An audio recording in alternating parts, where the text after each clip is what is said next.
Hi there, I'm Brian Whitmore, host of the Power Vertical podcast, and this is the Daily Vertical. It's easy to look at 2016 as the year Vladimir Putin won.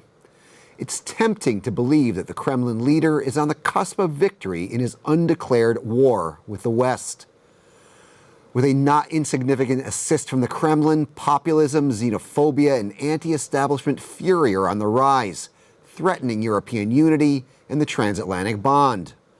Western fatigue with Middle East interventions has allowed Moscow to take the lead role in Syria, undermining the West's interests and prop up Bashar al-Assad, making Russia the region's dominant power. Putin's goal of establishing a privileged sphere of influence, which is just a polite way of saying imperial domination over his neighbors, appears within grasp. Sanctions over Russia's aggression in Ukraine appear to be hanging by a thread. And with the West distracted and divided, former Soviet states like Georgia, Ukraine, and Moldova, who are seeking to escape Moscow's orbit, rarely seemed so vulnerable. In many ways, the past year handed Putin a perfect storm.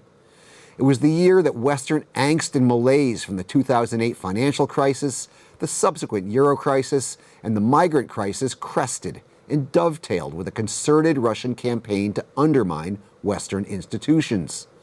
So like an international guerrilla fighter, Putin has proven adept at the politics of destruction.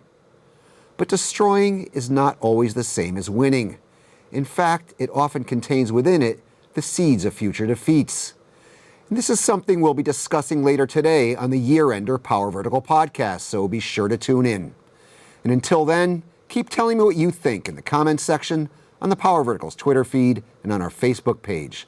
I'm Brian Whitmore, and that was the Daily Vertical.